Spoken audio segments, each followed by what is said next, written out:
చాలా రైలబుల్. ఎందుకంటే ఇప్పుడు నేనున్నా, నా వాట్సాప్ నా ఫోన్లో ఉంది. నేను ఏదో పని మీద ఎక్కడో పోయినప్పుడు ఒకసారి ఒక సిస్టంలో కూడా నా వాట్సాప్ ఎనేబుల్ చేశాను. ఎనేబుల్ చేసిన తర్వాత నేను మర్చిపోయా ఆ విషయం, కానీ అక్కడ యాక్టివ్లోనే ఉంది అది. మనం ఒక్కసారి ఒక సిస్టంలో వాట్సాప్ని ఎనేబుల్ చేస్తే మనం లాగౌట్ అయ్యే వరకు అందరూ కంటిన్యూ అవుతూనే ఉంటుంది. నేను మర్చిపోయినా. ఆ సిస్టమ్ ఆపరేట్ చేసేవాడికి ఏంటంటే, సార్ ఫర్ డిపి మన వాట్సాప్ మన దగ్గర ఉంది కదా, ఒక మెసేజ్ చేసి చూద్దామని చెప్పేసి ఎవరికో మెసేజ్ చేసాడు. వాళ్ళకి తెలియదు కదా ఇట్లా వాట్సాప్ నా దగ్గర ఉంది, ఆ సిస్టంలో కూడా ఉందని. వాళ్ళు నిజమైనా నమ్ముతారు, లేదు కాల్ చేసి కూడా మాట్లాడచ్చు. అందువల్ల అదే ఫోన్ అయితే సిమ్ కార్డు 2 ఫోన్లో సిమ్ కార్డు పనిచేయదు. ఒకటే ఫోన్లో ఒకసారి యాక్టివేట్ అయితే ఒక డివైస్లోనే యాక్టివేట్ అయితే తప్ప 2 డివైస్లో ఒకసారి పనిచేయదు. ఈ వాట్సాప్, టెలిగ్రామ్ వీటితో ఈ డేంజర్ ఉంది. సైమల్టేనియస్గా 3 లాగిన్స్ అవ్వచ్చు. ఓకే. అందువల్ల వాట్సాప్ మెసేజెస్ ఎప్పుడు నమ్మకూడదు. ఒకవేళ మీరు అన్నట్లుగానే నా ఫోన్లో కాకుండా ఎక్కడో సిస్టంలో నేను చేశాను, మర్చిపోయాను, ఫ్రాడ్ జరిగింది, లేదు మన సిస్టమ్ మన ఫోన్ వాట్సాప్ అనేది ఇంకొక దాంట్లో అవుతుందనే విషయం మనం తెలుసుకోవడానికి అవకాశం ఉందా? అవుతుంది. మనం చెక్ చేసుకోవాలి. మన డివైస్ సెట్టింగ్స్ ఓపెన్ చేసి లింక్డ్ డివైసెస్ అని ఒక ఆప్షన్ ఉంటుంది. ఆ లింక్డ్ డివైసెస్ మీద కొడితే మనకి మన వాట్సాప్లో మన ఫోన్ కాకుండా ఇంకా అదర్ డివైసెస్లో ఎక్కడెక్కడ లింక్ అయ్యి ఉందో చూపిస్తుంది. దాన్ని మనం లాగౌట్ చేసుకోవచ్చు. ఓకే. ఇప్పుడు మనం పొరపాటున ఎక్కడన్నా వేరే సిస్టంలో లాగిన్ అయినా మనం వచ్చిన తర్వాత మర్చిపోతే, ఒకవేళ అది లాగౌట్ చేయటం మర్చిపోతే కనుక మనం వచ్చిన తర్వాత మన ఫోన్ తీసుకొని చేసేయచ్చు. ఒకసారి మీరు చేసి చూపించగలరా? అదొకటి. కొంతమంది బగ్గులు పంపిస్తుంటారు తెలియకుండా, మనం వాటిని మాటలేంటి ఇవన్నీ చూస్తుంటారు.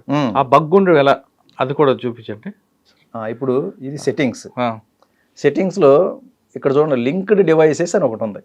కొడితే కనుక మనకి ఇట్లా వస్తుంది. నాకు ఇప్పుడు చూడండి సార్, ఇందులో 1 2 3 3 కనెక్ట్ అయి ఉన్నాయి. ఇవేంటంటే నా ఐప్యాడ్ ఒకటి ఎప్పుడు కనెక్ట్ అయి ఉంటుంది, తర్వాత ల్యాప్టాప్ ఒకటి, నేను వాడే సిస్టమ్ ఒకటి, నాకు పర్సనల్ సిస్టమ్ ఉంది. ఈ మూడు డివైసెస్ కనెక్ట్ అయి ఉన్నాయి. ఇప్పుడు నేను ఒకటి ఇది వద్దనుకున్నా, ఇక్కడ దాని మీద క్లిక్ చేస్తే లాస్ట్లో లాగౌట్ అని ఒకటి వస్తుంది ఆప్షన్. ఈ లాగౌట్ కొట్టేసిన, లాగౌట్ కొడితే కనుక అది లాగౌట్ అయిపోయింది. ఇప్పుడు 2 ఉన్నాయి చూడండి. ఇలా మనం ఇవి కూడా లాగౌట్ చేసేసుకోవచ్చు, ఎక్కడుండని చేసుకోవచ్చు. ఇది మీ దాంట్లో లేవు, ఇప్పుడు మీ దాంట్లో 0 ఉన్నాయి, లింక్ టు విండోస్ అని ఉంది, మీ దాంట్లో ఏం లేదు, మీరేమీ కనెక్ట్ చేయలేదు. ఓకే. ఇందులో బగ్ ఉందో తెలుసా అండి? యాంటీవైరస్, పర్చేజ్డ్ వర్షన్ యాంటీవైరస్ ఉంటే అది చెప్తుంది. లేదు మనది సీడాక్ వాళ్ళది ఎంకవచ్ అని ఒకటి ఉంది. ఎంకవచ్ యాప్ కూడా మంచి యాంటీవైరస్ లాగా పనిచేస్తుంది. ఆ ఎంకవచ్ డౌన్లోడ్ చేసుకుంటే, ఎంకవచ్ డౌన్లోడ్ చేసుకున్నా కూడా మనకి అది స్కాన్ చేస్తుంది.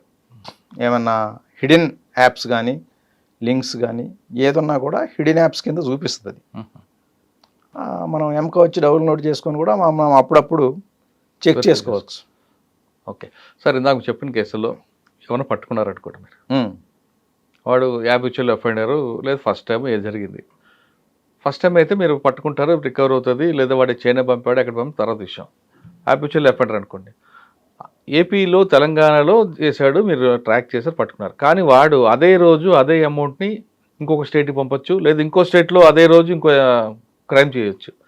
ఇప్పుడు మీరు ఫ్రీజ్ చేసిన అమౌంట్ తెలంగాణ స్టేట్కి వస్తుందా, లేదా ఆల్రెడీ వేరే స్టేట్లో చేసాడు వాళ్ళు కూడా క్లెయిమ్ చేసే అవకాశం ఉందంట? ఇప్పుడు మనకి ఫ్రీ చేసిన అమౌంట్ ఎవరిది అనేది ఎన్సీఆర్పీనే నిర్ణయిస్తుంది.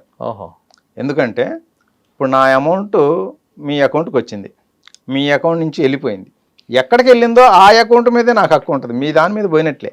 ఎందుకంటే నాది 100 రూపాయలు వచ్చింది, 100 రూపాయలు 100 వెళ్ళిపోయింది, ఇక మీ అకౌంట్కి నాకేమీ సంబంధం లేదు. కానీ వాడు రెగ్యులర్గా చేస్తుంటాడు కదండి.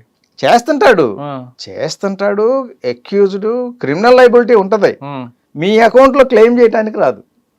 ఆ 100 రూపాయలు పోలీసులు ఫలానా ఏఎన్ అఫెండర్ కొన్ని స్టేట్లో చేశాడు, మీరు రికవరీ తెలంగాణ చేశారు, కానీ మా స్టేట్లో కూడా వాంటెడ్ కాబట్టి ఆ ప్రాపర్టీ మీద ఆ ఫ్రీ చేయమంటే మాకు రైట్స్ ఉన్నాయని వస్తుంటారట కదా. అది ఇప్పుడు ఎన్సిఆర్పి రూల్స్ అండ్ రెగ్యులేషన్స్ ఫాలో అయితే ఆ ఇష్యూస్ రావు. అచ్చా.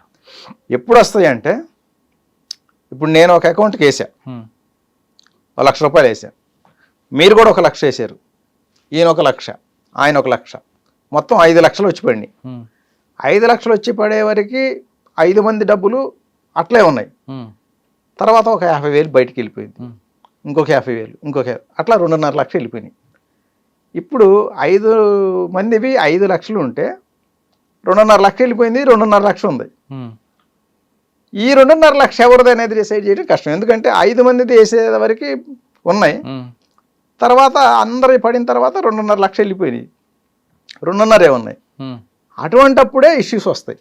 అటువంటి ఇష్యూస్ ఎలా షార్ట్ అవుట్ చేస్తారు? అటువంటి ఇప్పుడు మన I4C వాళ్ళు ఏం చేసినారంటే, అందరూ పడింది 5 లక్షలు, ఉన్నది 2.5 lakh, కాబట్టి దీంట్లో 50% ఉన్నాయి, 5 మందికి 50% డిస్ట్రిబ్యూట్ చేసేస్తారు. అది కరెక్ట్ అయిన ఇదే కదా. అవును సార్. అదే ఎక్యూజ్డ్ వాడు పర్సనల్ ఇష్యూకో లేదా ఇంకోటో లేదా అవసరంటకో అందులో డబ్బులు షేర్ చేశాడు ఒకటి, కానీ వాళ్ళకి తెలియదు వీడు ఎక్యూజ్డ్ అని తెలియదు. వాళ్ళకి డబ్బులు వచ్చాయి, వాళ్ళకి ఇవ్వాల్సిన డబ్బులు తీసుకున్నారు, కానీ వాళ్ళని కూడా క్లెయిమ్ చేస్తున్నారట కదా పోలీసు. ఇప్పుడు దీనికోసమే GRM అని ఒక పోర్టల్ పెట్టినారు, గ్రీవెన్స్ రెడ్రెసల్ మాడ్యూల్ అని చెప్పేసి సెంట్రల్ గవర్నమెంట్ మన I4C వాళ్ళు ఒక కొత్త మాడ్యూల్ తెచ్చినారు.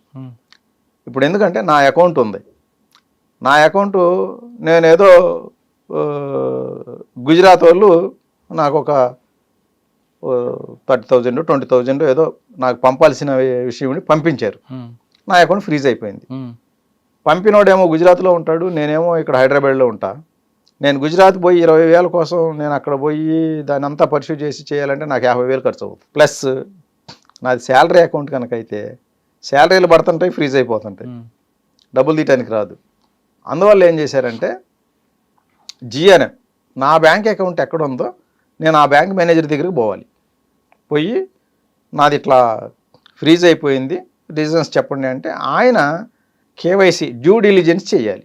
డ్యూ డిలిజెన్స్ అంటే మన యొక్క హౌస్ అడ్రస్ కరెక్టా కాదా, KYC డాక్యుమెంట్స్ కరెక్టా కాదా, మన PAN నంబరు జెన్యునా కాదా, ఇవన్నీ వెరిఫై చేసి, నేను వెరిఫై చేశాను ఈయన జెన్యున్ కస్టమరు కానీ ఈయన అకౌంట్ ఫ్రీజ్ అయింది, మీ ఎండ్ నుంచి మీరు వెరిఫై చేసి తగిన యాక్షన్ తీసుకోండి అని చెప్పి ఆ GRM పోర్టల్లో బ్యాంక్ మేనేజర్ ఒక రిక్వెస్ట్ రైజ్ చేస్తాడు. ఆ రిక్వెస్ట్ ఎవరికి పోద్ది అంటే, ఎక్కడైతే అకౌంట్ ఫ్రీజ్ చేశారో ఆ పోలీస్ స్టేషన్కి పోద్ది. ఆ పోలీస్ స్టేషన్ వాళ్ళకి కూడా ఈ పోర్టల్ చూసుకొని, ఇప్పుడు ఇండియా మొత్తం మీద సెంట్రల్ గవర్నమెంట్ ముఖ్యంగా పర్సూ చేస్తుంది ఇవే, MRM అండ్ GRM. MRM అంటే మనీ రెస్టరేషన్ మాడ్యూల్. నా అకౌంట్ ఇప్పుడు నేను ఒక విక్టిమ్ని, చాలా దగ్గరలో ఫ్రీజ్ అయినాయి, 10 అకౌంట్లు ఫ్రీజ్ అయినాయి, కానీ ఆ డబ్బు వెనక్కి తీసుకోవాలంటే ప్రస్తుతం ఫాలో అవుతున్న ప్రొసీజర్ ఏంటంటే, మనం కోర్టుకు పోయి కోర్టులో రిక్వెజిషన్ ఫైల్ చేసి కోర్టు నుంచి ఆర్డర్ తీసుకొని ఆ ఆర్డర్ని మళ్ళీ నోడల్ ఆఫీసర్కి పెడితే ఆ నోడల్ ఆఫీసరు ఆ కన్సర్న్ బ్రాంచ్కి పంపించి అక్కడి నుంచి డబ్బులు రిటర్న్ తెప్పిస్తారు. ఎక్కడ FIR ఉంది అక్కడ. ఇప్పుడు నాకు ఇక్కడ డబ్బులు పోయినాయి, ఇది గుజరాత్లో లేదా మహారాష్ట్రలో ఆగినాయి, అక్కడ డబ్బులు నేను మరి వెనక్కి తెప్పించుకోవాలి అంటే ఇక్కడ కోర్టు ఆర్డర్ ఇవ్వాలి. ఆ కోర్టు ఆర్డర్ తీసుకొని నేను ఆ కోర్టు ఆర్డర్ని బ్యాంక్ ఆఫ్ మహారాష్ట్రలో ఆగినాయి, బ్యాంక్ ఆఫ్ మహారాష్ట్రకి సంబంధించిన నోడల్ ఆఫీసర్ ఉంటాడు, ఆయనకి పంపిస్తే ఆయన దాన్ని కన్సర్న్ బ్రాంచ్ మహారాష్ట్రలో ఏ బ్రాంచ్లో ఉందో అక్కడ పంపుతాడు. ఆ బ్రాంచ్ మేనేజర్ దాన్ని తీసుకొని ఇది కోర్టు ఆర్డర్ ఉంది కాబట్టి మనం ఈ విక్టింగ్కి పంపించాలి అని చెప్పి నా అకౌంట్లోకి వేసేస్తారు. కోర్టు ఆర్డర్ని ఫాలో అవుతూ కోర్టు ఆర్డర్లో ఏ అకౌంట్కి ఏమని ఉంటే ఆ అకౌంట్కి ట్రాన్స్ఫర్ చేస్తారు. కోర్టు ఆర్డర్ విషయంలో అంటే నేను అంటుంది హైదరాబాదే కాదు, కొన్ని డిస్ట్రిక్ట్లో కొన్ని స్టేట్లో పోలీసు అంటే సైబర్ పోలీసులను ఒక గ్రూప్ ఉంటుంది. లీగల్ అడ్వైస్ తీసుకోవాలి కాబట్టి కోర్టుకు వెళ్ళాలి, అడ్వకేట్ కావాలి కాబట్టి ఆ పోలీస్ స్టేషన్లో ఉన్న అడ్వకేట్ దగ్గరికి వెళ్ళండి, ఆయనే తొందరగా పర్సూట్ చేస్తారని ఒక అడ్వకేట్ని ప్రమోట్ చేస్తున్నారు.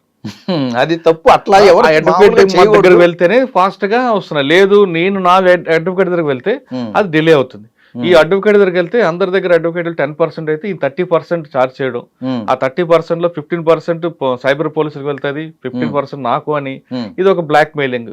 ఇది ఎంతవరకు కరెక్ట్ అంటారు? ఇది రాంగ్. ఎందుకంటే ఎవరో కూడా ఇప్పుడు విక్టిమ్కి డబ్బులు ఇప్పించేటప్పుడు 30% డిమాండ్ చేసి అడ్వకేట్ పేరు చెప్పి అనేది చాలా రాంగ్. అడ్వకేట్ ఫీజు తీసుకుంటారు. వాళ్ళకి ఏంటంటే నాకు తెలిసిన ఒక పోలీస్ స్టేషన్ లో ఇదే ఇష్యూ జరిగితే అడ్వకేట్ ద్వారా, అంటే పోలీస్ స్టేషన్ లో ఉన్న అడ్వకేట్ ద్వారా వెళ్తే ఫాస్ట్ గా అవుతుంది, లేదు వేరే దగ్గర వెళ్తే లేట్ అవుతుంది అని ఒక ఆర్గ్యుమెంట్ జరిగింది. సరే అని ఆ పోలీసుల ద్వారా చెప్పిన దాన్ని వెళ్తే విత్ ఇన్ 24 hours లో అమౌంట్ క్లియర్ అయిపోయింది, ఒక 1 week తర్వాత. అంటే ఇదొక ఆర్గనైజ్డ్ క్రైమ్ లాగా ఉందండి. యాక్చువల్గా ఇటువంటి ఇష్యూస్ని అవాయిడ్ చేయడానికి మన హైకోర్టు ఒక సర్క్యులర్ పంపించారు అన్ని కోర్టులకి. దాని ప్రకారం ఇటువంటి కేసుల్ని మనం అసలు ఏమీ అవసరం లేకుండానే, ఏది అడ్వకేట్లు అవసరం లేకుండా పిటిషనర్ డైరెక్ట్ ఫైల్ చేస్తే కూడా కోర్టు ఆర్డర్ రిలీజ్ చేస్తున్నారు. ఇప్పుడు అందుకని ఇప్పుడు ఎంఆర్ఎం మాడ్యూల్ ఎట్లా ఉందంటే, ఎంఆర్ఎం మాడ్యూల్లో మనీ రెస్టరేషన్ మాడ్యూల్లో బిలో 50,000 ఉంటే గనక అసలు కోర్టు ఆర్డర్ అవసరం లేదు. ఈవెన్ ఎఫ్ఐఆర్ కూడా లేకున్నా కూడా ఇప్పుడు నేను ఒక 1 lakh ట్రాన్స్ఫర్ చేశా, తర్వాత అది ఫ్రాడ్ అని తెలిసింది, కంప్లైంట్ చేశా, దాంట్లో 50,000 ఆగినాయి, 50,000 వెళ్ళిపోయినాయి, 50,000 ఆగినాయి అవతల అకౌంట్లో. నేను 1930లో కాల్ చేసి కంప్లైంట్ చేశా, నాకు ఒక ఎన్సిఆర్పి పిటిషన్ జనరేట్ అయింది. పిటిషన్ జనరేట్ అయిన తర్వాత నాకు మెసేజ్ వస్తుంది, ఎక్కడైనా సరే డబ్బులు ఆగితే నాకు మెసేజ్ వస్తుంది. మెసేజ్ వచ్చినప్పుడు ఇది నీది ఇంత అమౌంట్ ఆగింది ఫలానా బ్యాంకులో అని వస్తుంది. తర్వాత ఏ బ్యాంకులో ఆగిందో ఆ బ్యాంక్ మేనేజర్ దాన్ని నోటిఫై చేయాలి. అంటే ఇది నా దగ్గర ఆగింది, this balance is available in this account అని చెప్పి ఒక దాన్ని నోటిఫై చేస్తే కనుక అది ఎంఆర్ఎం పోర్టల్లోకి వస్తుంది. వచ్చిన తర్వాత విక్టిమ్కి ఒక మెసేజ్ వస్తుంది, నీకు ఇంత అమౌంట్ ఈ పలానా బ్యాంకులో ఆగింది, నువ్వు పోర్టల్లో లాగిన్ అయ్యి రిక్వెస్ట్ రైట్ చేయని, రెస్టరేషన్ రిక్వెస్ట్కి ఏంటంటే ఈయన పాన్ కార్డ్ అప్లోడ్ చేయాలి. ఈయన పిటిషన్ ఎన్సిఆర్పి పిటిషన్ నెంబర్ కొడితే అది ఓటీపీ అడుగుతుంది. ఈయన ఫోన్ నెంబర్ ఇస్తే ఆ ఓటీపీ కనుక చెప్తే దాంతో ఆ పోర్టల్ ఓపెన్ అవుతుంది. ఓపెన్ అయిన తర్వాత ఈయన డీటెయిల్స్ ఇచ్చి పాన్ నంబర్ అప్లోడ్ చేయాలి. పాన్ నంబర్ అప్లోడ్ చేసి ఈయనకి ఏ అకౌంట్కి డబ్బులు కావాలి అంటే, కొంతమంది ఏంటంటే 2-3 అకౌంట్ల నుంచి చేస్తారు. ఆ 2-3 అకౌంట్లలో ఒక అకౌంట్ చూజ్ చేసుకోవాలి. లేదు నాకు అసలు ఆ అకౌంట్లు నేను తర్వాత ఫ్రాడ్ అవుతున్నాయని చెప్పి క్లోజ్ చేయించేసా, కొత్త అకౌంట్ కావాలి. ఆ కొత్త అకౌంట్ నంబర్ మెన్షన్ చేసి మనం ఆ రిక్వెస్ట్ రైట్ చేసినట్లయితే విక్టిమ్ అది పోలీస్ స్టేషన్కి వెళ్తుంది. పోలీస్ స్టేషన్లో కన్సర్న్ ఐఓ ఈయన దగ్గర ఒక ఇండెమ్నిటీ బాండ్ తీసుకుంటారు. ఏంటంటే ఒకవేళ రాంగ్ క్లెయిమ్ అయినట్లయితే నేను మళ్ళీ ఈ డబ్బులు రిటర్న్ ఇస్తాను అని చెప్పి ఒక ఇండెమ్నిటీ బాండ్ తీసుకొని అది అప్లోడ్ చేసి, అలాగే ఈయన ఒక ఆర్డర్ ఇవ్వాలి. 106 BNSS ప్రకారం ఐఓకి కూడా పవర్ ఉంది. ఈ సీజ్డ్ మెటీరియల్ డబ్బులు ఏదైతే ఉందో అది ఇన్వెస్టిగేషన్కి అవసరం లేదు అనుకున్నప్పుడు ఎవరికైనా కస్టడీకి ఇవ్వచ్చు. అది ఎవరికి సంబంధించింది అయితే వాళ్ళ కస్టడీ. ఇక్కడ ఈ డబ్బులు విక్టిమ్కి సంబంధించినవి కాబట్టి విక్టిమ్కి కస్టడీ ఇస్తున్నట్లుగా మనం ఒక ఆర్డర్ ఇవ్వచ్చు ఐఓ. అట్లా 106 BNSS ప్రకారం ఈయన ఒక ఆర్డర్ సంతకం చేసి అది ఎన్సిఆర్పి ఎంఆర్ఎం పోర్టల్లోనే అప్లోడ్ చేసేసినట్లయితే కన్సర్న్ బ్యాంక్కి వెళ్ళి ఆ బ్యాంక్ మేనేజర్ రిఫండ్ చేసేస్తాడు. దీంట్లో ఇక లీగల్ ఇష్యూస్ ఏమీ ఉండవు.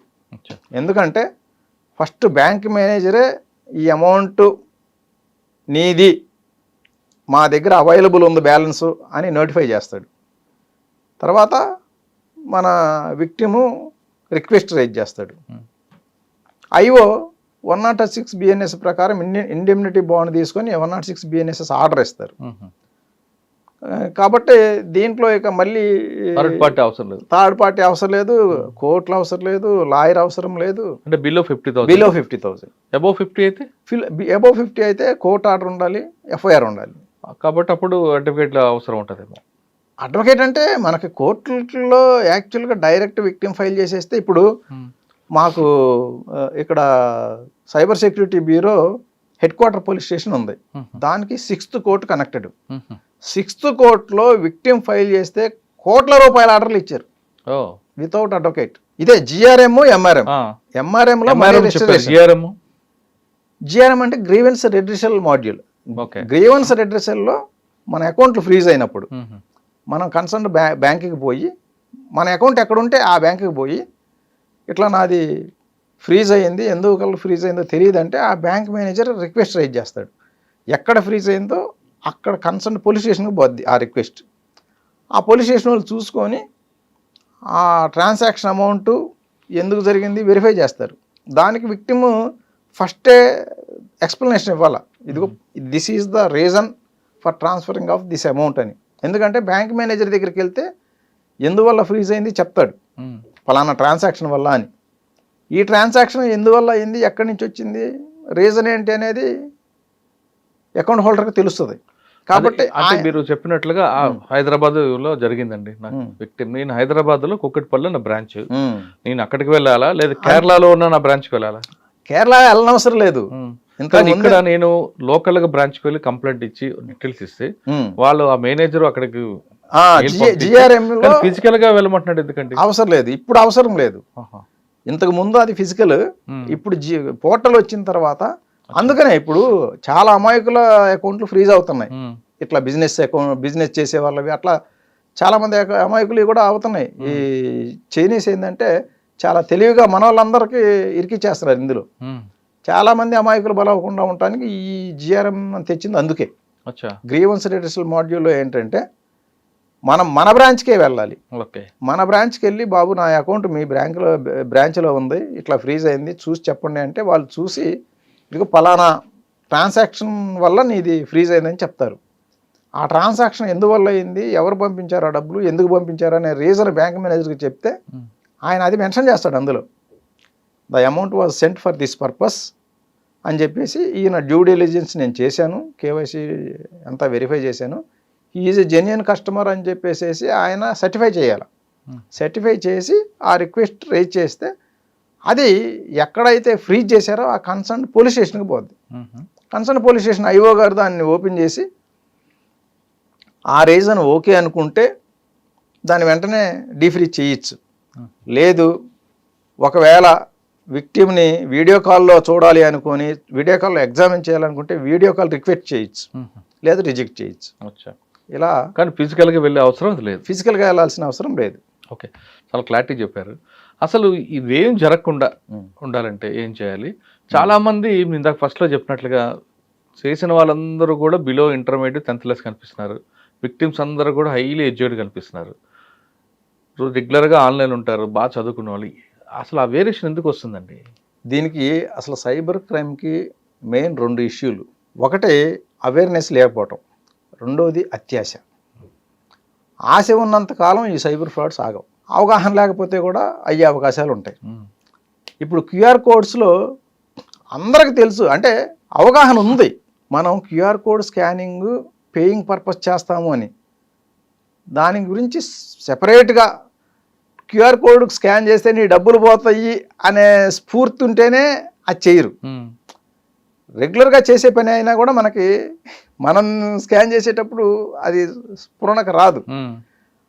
అదే కనుక ఇట్లా మనం బాబు నువ్వు క్యూఆర్ కోడ్ స్కాన్ చేసామంటే డబ్బులు పోతాయి అంటే కనుక అప్పుడు ఎవరైనా క్యూఆర్ కోడ్ స్కాన్ చేయంటే డబ్బులు పోతాయి నేను చేయనంటారు. ఇది అవగాహన లేకపోవటం. రెండోది నీకు డబ్బులు వస్తాయి అంటే లాటరీలో డబ్బులు వచ్చినాయి అంటారు, లేదు లోన్ ఇస్తామంటారు. మన వాళ్ళకి చాలామందికి ఏంటంటే రిమోట్గా ఎవడైనా లోన్ ఇస్తే మనం కట్టకపోతే ఏం కాదు ఎగ్గొట్టేయచ్చు అనే ఒక బ్యాడ్ ఇంప్రెషన్ ఉంది. ఎక్కడి నుంచో కాల్ చేస్తున్నాడు లోన్ ఇస్తాను అంటున్నాడు, అవసరం లేదు, అవసరం లేదు అంటే లోన్ ఇచ్చేవాడు అంత అమాయకుడు ఉంటాడా? ఏం వెరిఫై చేసుకోకుండా లోన్ ఇచ్చేస్తాడా? లోన్ పేరుతో ఆ ఛార్జీలు కట్టండి ఈ ఛార్జీలు కట్టండి అని చెప్పేసి 10 లక్షల లోన్కి 5 లక్షల ఛార్జీలు కట్ చేస్తారు. ఇట్లా ఇంకా అవసరం ఉంటే కనుక ఆ 10 లక్షల లోన్ని ₹1,00,00,000 తీసుకెళ్తారు, పెంచుతూ ఉంటారు. అంటే మీరు ఈ ఛార్జీలన్నీ పే చేసిన తర్వాత మా కంపెనీకి మంచి ఇంప్రెషన్ వచ్చింది మీ మీద, అందుకని మీ 10 lakhs లోన్లు 20 lakhsకి పెంచామంటారు. ఇట్లా చేసి ఇంకా ఎక్కువ బోల్తా కొట్టిస్తారు తప్ప లోన్లు ఏమి ఇవ్వరు. మనకు లోన్లు ఇవ్వడానికి ఇక్కడ లోకల్ బ్యాంక్స్ ఉన్నాయి. మనం జెన్యున్గా ఉంటే, మన రికార్డ్స్ అన్నీ కరెక్ట్గా ఉంటే ప్రైవేట్ ఫైనాన్షియల్ కంపెనీస్ చాలా ఉన్నాయి, ఎన్బిఎఫ్సిస్, వాటి నుంచి తీసుకోవచ్చు. చాలా ప్రైవేట్ కంపెనీలు ఉన్నాయి. కానీ ఎక్కడో ఫోన్ చేస్తే వాడి దగ్గర తీసుకొని ఎగ్గొట్టేద్దామనుకొని కనుక ఒక నెగిటివ్ థాట్తో పోతే అది టోటల్గా మనకి ఫైనాన్షియల్ లాస్ అవుతుంది. రెండోది అవగాహన ఇది ఒకటి. ఇంకొక ఆశ ఏంటంటే, ఇప్పుడు ఇన్వెస్ట్మెంట్స్, షేర్లో ఇన్వెస్ట్ చేస్తే మీ ఇప్పుడే లాభాలు వస్తాయని చెప్పేసి చాలామందిని ఫేక్ లింక్స్ షేర్ చేస్తున్నారు.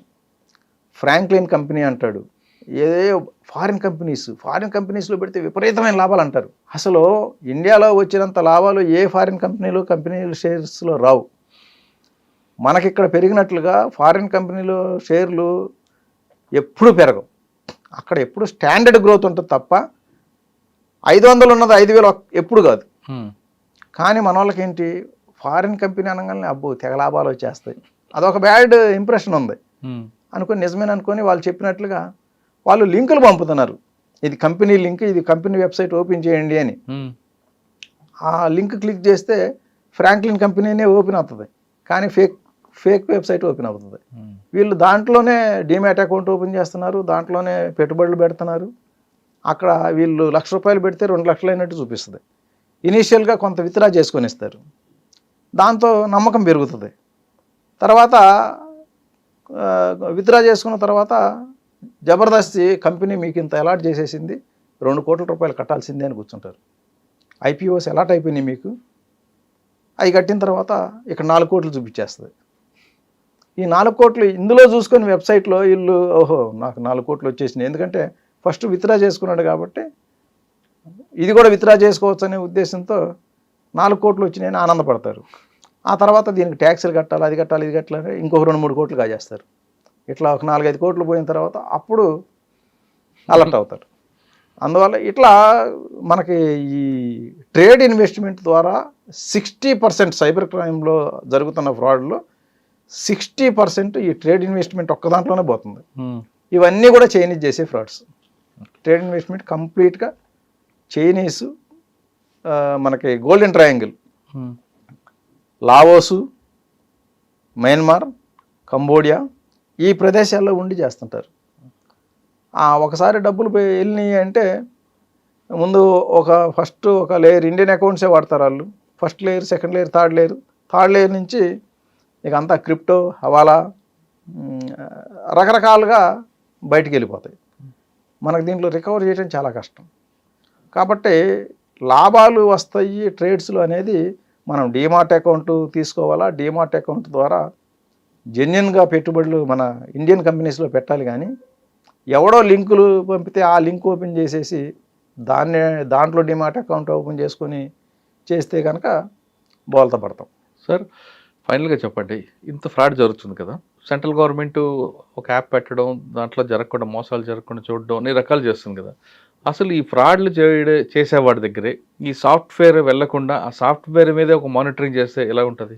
చేసే అవకాశం ఉందంటారు అసలు ఏమన్నా? సాఫ్ట్వేర్ అంటే ఇప్పుడు ఒక లింక్ పంపిస్తున్నాను, ఆ లింక్ ఫ్రాడ్ అనే విషయం నాకు తెలుసు, మీకు తెలుసు, వాడికి తెలుసు, కానీ బయటోడికి తెలియదు. అసలు సాఫ్ట్వేర్ కంపెనీ వాడే ఇటువంటి చేసే వాళ్ళ మీద మానిటరింగ్ చేస్తే అంటే, ఇప్పుడు సాఫ్ట్వేర్ కంపెనీ ఈ సాఫ్ట్వేరు నా ఫోన్లో ఉండాలి అంటే నేను డౌన్లోడ్ చేసుకోవాలి. లేదు నాది శాంసంగ్ ఫోను వాడు ఈ డివైస్లో ఇన్స్టాల్ చేయాలి. ఆ ఇన్స్టాల్ చేస్తే కనుక చాలా లీగల్ ఇష్యూస్ వస్తాయి. నాకు ప్రైవసీ ఉండదు ముందు, ఎందుకంటే నా కాల్స్ మానిటర్ చేయాలా, నా మెసేజెస్ మానిటర్ చేయాలా, ఇవన్నీ మానిటర్ చేస్తేనే అవుద్ది. ఓకే, అలా కాకుండా ప్రతి ఫోన్లో డివైస్లో ఇది ఫ్రాడా లేదా అనేది మనం చేస్తున్నప్పుడే ముందు ఒక అలర్ట్ మెసేజ్ వచ్చే విధంగా చేసుకుంటాం. అవి చాలా వరకు ఇప్పుడు వచ్చే మోడర్న్ ఫోన్స్ అన్నిటిలో కూడా కాల్స్ ఎక్కువ మంది దీన్ని న్యూసెన్స్ కాల్ అని చెప్పారు. ఆ న్యూసెన్స్ కాల్స్ని కట్ చేసేస్తాయి. లేదు స్పామ్ కాల్ అని స్పామ్ కాల్ అని వచ్చింది. అవును. స్పామ్ కాల్ ని అది ఎలో చేయకుండా అదే కట్ కట్ చేసి చూపిస్తుంది మనకి, అలర్ట్ బ్లాక్ చేసే అలర్ట్ అని ఇస్తుంది. అదే విధంగా మెసేజ్లు కూడా పెడితే మెసేజ్లు కూడా బ్లాక్ చేసి ఇప్పుడు ఇటువంటి ఫోన్ల నుంచి వస్తే కనుక బ్లాక్ చేసేస్తాయి అవి. మోడర్న్ ఫోన్లలో ఉందా ఇది మనకి అంటే ఇవి ఏంటంటే ట్రూ కాలరు అదర్ దీని ద్వారా వచ్చే రిపోర్ట్స్ని బట్టి దాని బేసిస్గా వస్తాయి. ఇప్పుడు నేను ఒక కొత్త ఫోన్ తీసుకున్నా, మీకే కాల్ చేశా, ఇది ఎక్కడా రిజిస్టర్ కాలేదు ఇంతవరకు, కొత్త ఫోను. ఆ నంబర్ కాల్ చేస్తే వస్తుంది, మెసేజ్లు పంపిస్తే వస్తాయి. దాన్ని ఏం చేస్తారు మరి? అట్లా ఇప్పుడు ఒకసారి డేటా వచ్చింది, ఒక ఫోన్ నంబర్ మీద డేటా తయారైంది ఫ్రాడ్ అని, అటువంటి వాటిని బ్లాక్ చేయొచ్చు. బ్లాక్ చేస్తుంది. కొత్త నంబర్లకి బ్లాక్ చేయలేదు. కొన్ని ఉంటాయి, ప్రతి దాంట్లో కూడా కొన్ని లూప్ హోల్స్ ఉంటాయి, మనం అవాయిడ్ చేయలేం. మనం ఒక ప్లాన్ వేస్తే క్రిమినల్ ఇంకో ప్లాన్ వేస్తాడు. కాబట్టి దీని అంతటికీ ఏంటంటే ప్రజలంతా అలర్ట్గా ఉండాలి. ఇప్పుడు మనం సొసైటీలో ఉంటున్నాం, మా వీధిలో 4 సార్లు చైన్ స్నాచింగ్ జరిగినాయి, అయినా కూడా నేను చైన్ వేసుకొని ధైర్యంగా పోతానంటే నీకు అవుతుంది కదా, ఒకరోజు నీకు కూడా అవుతుంది. కాబట్టి సమాజంలో ఉన్నప్పుడు మనం సమాజంలో చుట్టుపక్కల ఏం జరుగుతుంది, ఇంటర్నెట్లో ఏం జరుగుతుంది, ఇప్పుడు అందరూ డిజిటల్ ఏజ్లోనే ఉన్నారు. ఇప్పుడు బయట జరిగేదానికంటే కూడా ఇంటర్నెట్లో ఏం జరుగుతుందో కనుక్కోవటమే ఇంపార్టెంట్. అటువంటప్పుడు మనం ఫోన్ వాడకుండా ఉంటే ఓకే. ఫోన్ లేని ఇల్లు ఏదన్నా ఉందా, ఫోన్ లేని పర్సన్ ఎవరైనా ఉన్నారా? డబ్బులు పోగొట్టుకునే వాళ్ళంతా ఫోన్ల ద్వారా పోగొట్టుకుంటుంది.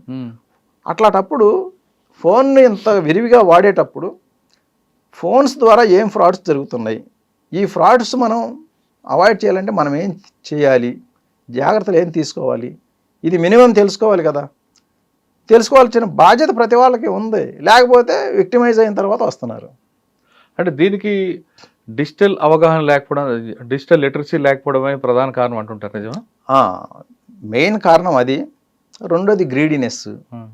గ్రీడీనెస్ ఉన్నా కూడా ఇటువంటి వాటిల్లో మనం గ్రీడీగా పోతే విక్టిమైజ్ అవుతాము అన్న అవగాహన ఉంటే అలర్ట్ అవుతారు. అమ్మ ఇది ట్రేడ్ ఇన్వెస్ట్మెంట్ అంటున్నాడు, ఇది ఫ్రాడ్లే అని చెప్పి డిస్కార్డ్ చేస్తారు. అవగాహన లేకపోవడం వల్ల తెలుసుకోవట్లా. ఇప్పుడు ఒకసారి cyber security bureau website open చేస్తే అందులో అన్ని రకాల ఫ్రాడ్ల గురించి వివరించారు. అలాగే సైబర్ క్రైమ్ సిసిపిఎస్ హైదరాబాద్ కానీ, సైబరాబాద్ కానీ, రాచకొండ కానీ వాళ్ళ వెబ్సైట్లో ఉన్నాయి. సెంట్రల్ గవర్నమెంట్ కూడా మన ఎన్సిఆర్పిలో తర్వాత వివిధ వెబ్సైట్లలో కూడా ఈ సైబర్ ఫ్రాడ్ ఇన్ఫర్మేషన్ ఉంది. కానీ ఎవరు దాని జోలికి వెళ్ళరు, వాళ్ళు విక్టిమైజ్ అయ్యే వరకు ఏమి చెక్ చేయరు. కాబట్టి ఎందుకంటే మనం ఇంత ఎక్కువగా ఇంటర్నెట్ ప్లస్ ఈ ఎలక్ట్రానిక్ గ్యాడ్జెట్స్ వాడేటప్పుడు ఖచ్చితంగా వీటిలో జరిగే ఫ్రాడ్స్ మీద అవగాహన ఉండి తీరా, లేకపోతే ఏదో ఒక రోజు విక్టిమైజ్ అవుతాం. సైబర్ క్రిమినల్స్ బారిన మనం పడకుండా ఉండాలంటే రెండు అంటున్నారు. ఒకటి అవగాహన, 2 అమాయకత్వం లేకుండా ఉండాలంటున్నారు. అత్యాస ఉన్న, అమాయకత్వం ఉన్న అది క్రిమినల్స్ బారిట వరంగా మారింది, దాంతో అడ్డగా పెట్టుకుని మనల్ని దోచుకుంటున్నారని కేవీఎం ప్రసాద్ గారు చెప్తున్నారు. సైబర్ క్రైమ్ అలర్ట్ మీద ఈరోజు ఏసీపీ కేవీఎం ప్రసాద్ గారు ఎక్స్క్లూజివ్ ఇంటర్వ్యూ. వచ్చే వారం మరో మళ్ళీ కలుద్దాం. అంతవరకు నమస్తే. థ్యాంక్ యూ అండి. Thank you very much.